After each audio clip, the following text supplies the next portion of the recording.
Hey, greetings everyone, and welcome back to another episode of Plan B Success. Who we have today with us is Stacey Magovern, who's been an entrepreneur throughout her life. She's done different things and of late runs Point Blank Safety Services. We'll find out what that is all about, but I do know that she works with ex-policemen, ex-cops in that particular organization. She also runs Blue Family Fund, which is a nonprofit, and we'll hear all about that from her as well. Welcome, Stacey. Thanks for having me. I'm excited to be here. So why don't you tell us a little bit about yourself, and we can go from there. Okay, yeah, I was born in Abilene, Texas, born and raised. If you don't know Texas, Abilene is a tiny little town. Well, I mean, tiny in perspective to Metroplex, I guess. And my parents were entrepreneurs. They actually ran 5 retail clothing stores for 44 years. So I grew up always knowing that I wanted to own my own business. I wanted to be in business for myself, and always thought that would be in retail, following in their footsteps. Never really even considered leaving the little town of Abilene, which I like to say there would be no Abilene if it wasn't for an Air Force base that's there and a college. There's no industry or anything like that in that town. But so grew up there and learned a lot about small town living and how it matters, sometimes who you know, not what you know, kind of life. And eventually ended up meeting my husband, who's a police officer. We married and have spent the last 20 years in the Metroplex, DFW, specifically Fort Worth. So tell us a little bit about the retail stores. I'm pretty curious. How did that go? Were you happy with how things went there, or lessons learned from there? Oh, I learned so much. I always thought that's what I wanted to do because my mom did it and she was very successful at it. I call her the original badass because she ran those stores for 44 years, leaving every day before 7 a.m. and coming home every night after 7 p.m. But yet I don't ever remember having takeout. She cooked a hot meal every single night. So that was just the example that was set for me. I did work in my mom's stores for years, right out of college, but it just wasn't ever my passion. I was not comfortable sitting back and waiting for customers to come to me. I really had the inner drive and things to kind of want to make things happen. I've always kind of been a mover and shaker, if you will. But being that I was, my mom's child, when a lingerie store came for sale in Abilene, Texas, I immediately thought, that's what I'm supposed to do. So I went and got an SBA loan and bought the lingerie store. And ironically, it was about the same time that Victoria's Secret launched in every shopping mall across America. So they could sell it for what I could buy it for. So there was no competing with a conglomerate like that. So needless to say, that didn't work out for me. Some people call it a failure. I really don't, because I think I learned a lot. And I also think success has a lot to do with timing in life, and I think when I was that young, I think I was 23 when I bought that store, I expected success. I thought it was just going to happen. And I don't think I appreciated what it takes to get there. So, sometimes in life, everything happens when it's supposed to. So what are the services that you provide under Point Blank now, and how long has the company been around? Well, I came up with the idea in 2012. My husband, police officer, as I said, and as a police wife, we relied a lot on off-duty work just to make ends meet, or to plan for a vacation, or to buy braces, or whatever the case may be, because a lot of police officers, at least in Texas, don't make a lot of money. So my husband would get off-duty work here and there, but it was really random, and we never really knew when it was coming, and so there was no real budgeting or planning. So I came up with this idea, a marketplace, if you will, for off-duty work for police officers. So they can actually schedule up to 30 days in advance how many off-duty days they want to work. So if they're planning for a big event, they can add more days, or if they don't want to work off-duty for a while, they can subtract days. And it really allows police officers to budget and plan and lead a normal, quote unquote, police life, if you will. So I got the idea and I started the business in 2012. And worked for 2 years. And this is the part I really like for people to understand, is I worked for 2 years while working a full-time job and raising 2 kids and being a police wife, trying to get this idea started. So, a lot of people look at the success I have now and think, it was just handed to me. That is just absolutely not the case. I worked every spare minute trying to get this company going. And in 2014, we landed our first $1.5 million contract, and the company has just exploded from there. So what we offer is active duty police officers for security, site security, or traffic control. In Texas, TxDOT requires that police officers be on site for the highway construction work. So they may be, blocking a lane or closing a lane so that the construction workers can do their job. And so we have a lot of those contracts. And then we also have a lot of just, construction site security contracts, because those construction items are very expensive, and the clients like to keep those protected, obviously. So is it fair to say that you're also acting as a platform? On the one side, you're bringing in these contracts. On the other side, you're actually bringing in the personnel, the cops, their off-duty hours, and allowing them to schedule and manage their own lives. Exactly. Awesome. Exactly. So It's really a win-win for the clients, because they have one point of contact for hiring and scheduling police officers. And then, we do all the 1099s, and we do all the payroll and all that for these officers. So it kind of alleviates a whole position for the client. They can, free someone up to do something more revenue generating. And then it also helps out the officers that work for us. So at this point, we have about 200 officers that work for us all over the state of Texas. And, it's really motivating when there's 200 families, relying on you for consistent work. So that helps me really get up in the morning and make sure that we have those contracts in place so those guys can get the work that they need. That's pretty awesome. So are you focused on Texas at this point? Or are you looking at growing nationally as well? Well, Texas is so huge. There's still some markets in Texas we haven't broke into yet. We would like to break into Houston. We're not down there yet. So, I think we should conquer Texas first, and then maybe we can look at some other options. But yeah, we just continue to grow. And, it's kind of a joke here in Texas that there's two seasons here, winter and highway construction. So, there's definitely the need for the officers on these highway construction projects, because they're always building and adding lanes and changing bridges and all that kind of stuff. So yeah, and just recently we added to our portfolio, we now offer active shooter response training to some of our corporate clients. It's sad that that's a need nowadays, but it really is. You really need to know how to respond and what to do in the event that something like that does happen. So how's the word spreading within the police community? Is it a lot of word of mouth? Absolutely. Well, police, they're a very, almost like a family, if you will, the Thin Blue Line family. And so, yeah, absolutely. People that work for us tell other guys, and we pay a referral stipend if they bring somebody on board, that they've worked with or recommend. And yeah, it's just kind of grown from there. But we actually have officers that, we've been doing this 7 years, and we actually have officers that are still with us today that were with us at day one. So, it just goes to show if you make sure you have the work available, you make sure you pay people, in an expedient manner, we pay via direct deposit.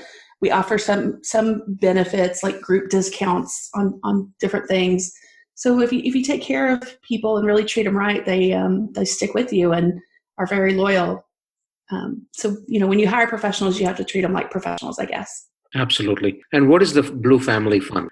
So in 2017, my husband and I looked at each other and we said, you know what?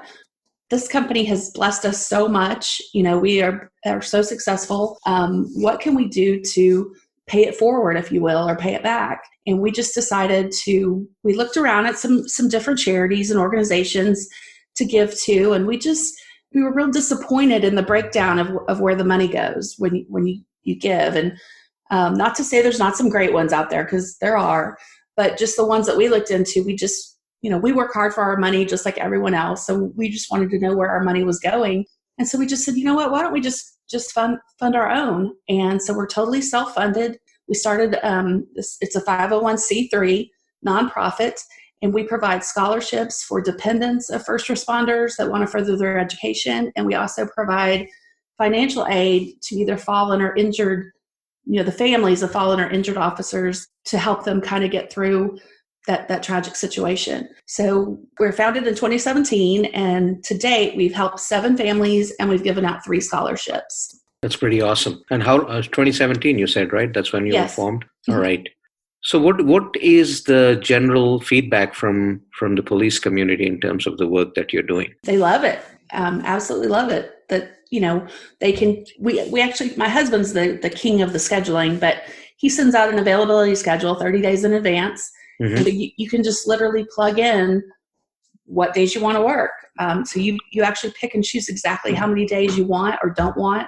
Mm-hmm. And you send that back to us, and then we match those days up with jobs that are available. So you actually know, up to 30 days in advance exactly when you're working, and when you'll be paid. And that's pretty key for these guys. They really need that.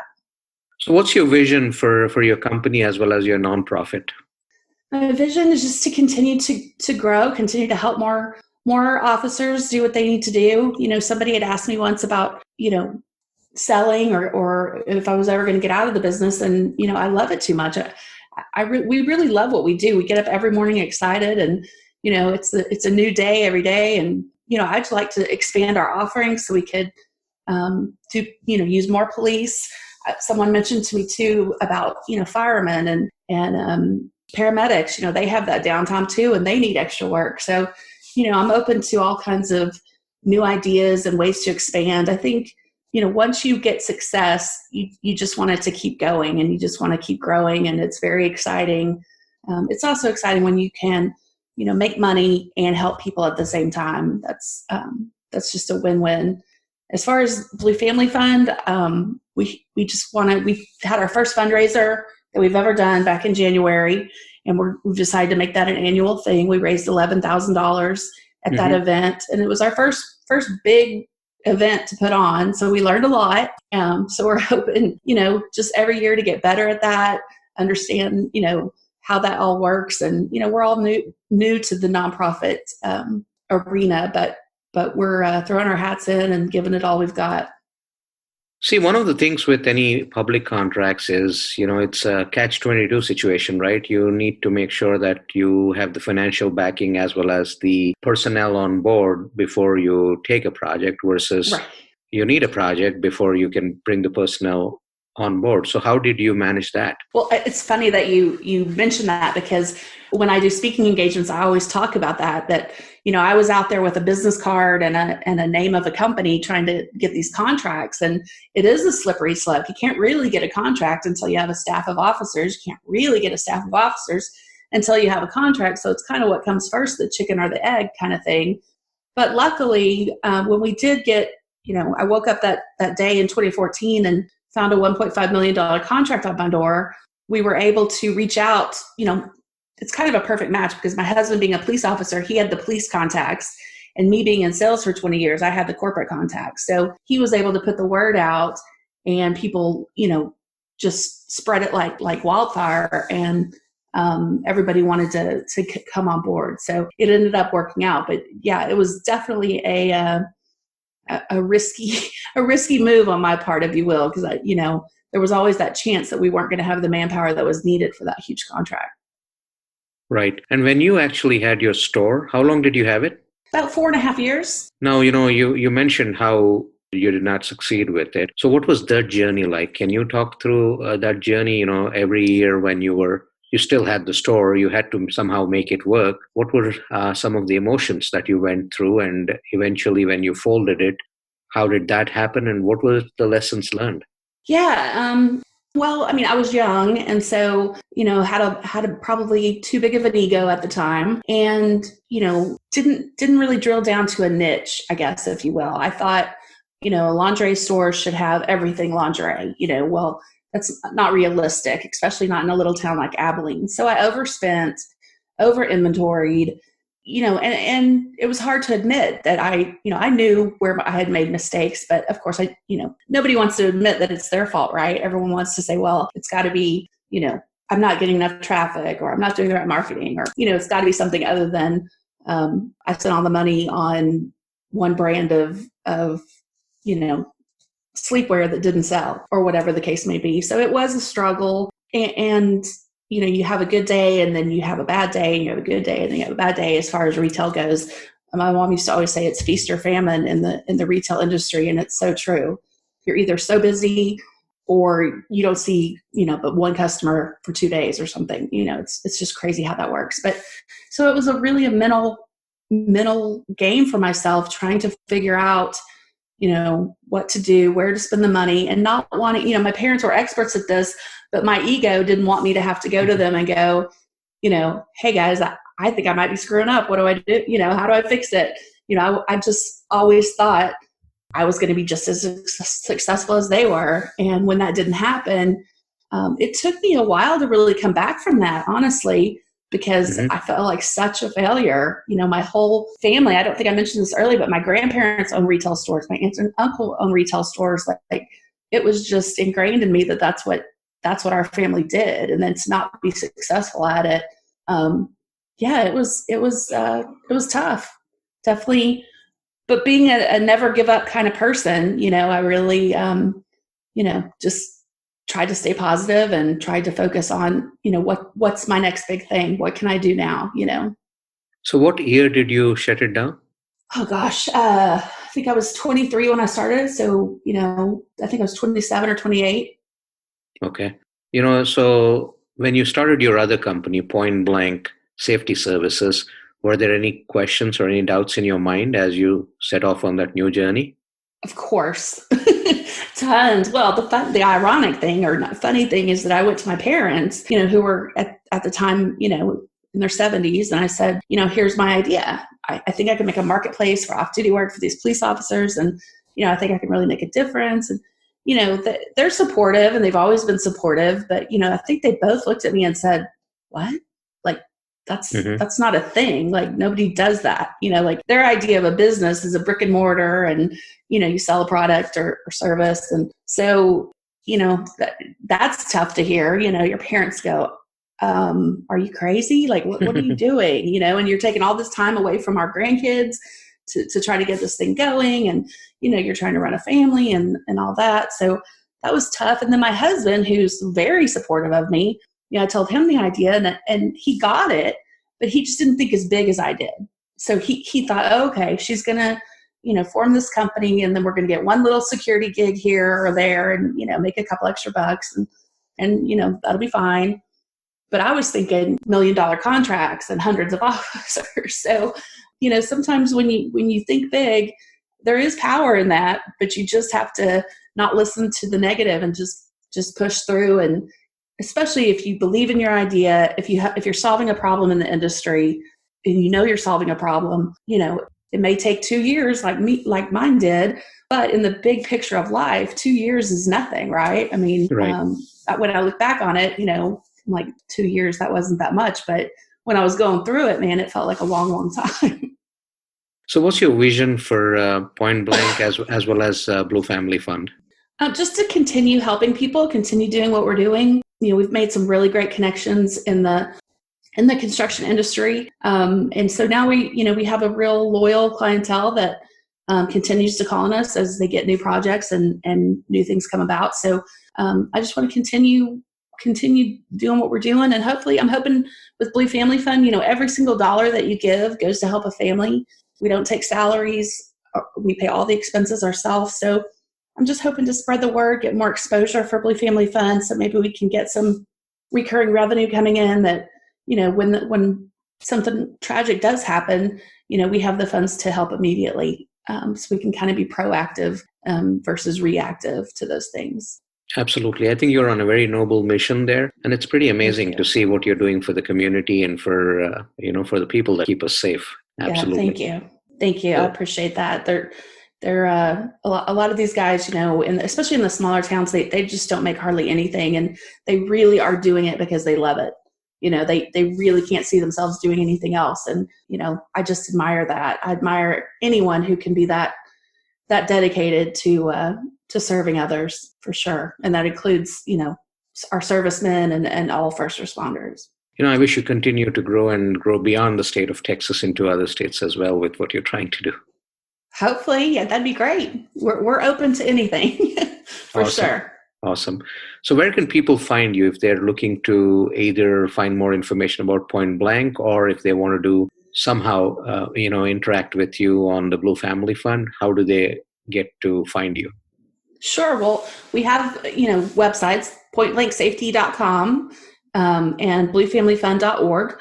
But I'm also all over social media at Stacey Magovern on just about every platform, or you can find Point Blank Safety just on every platform and Blue Family Fund on every platform. Also on the Blue Family Fund site, we have some really cool Back of the Blue t-shirts and things you can buy if you'd rather donate in that way.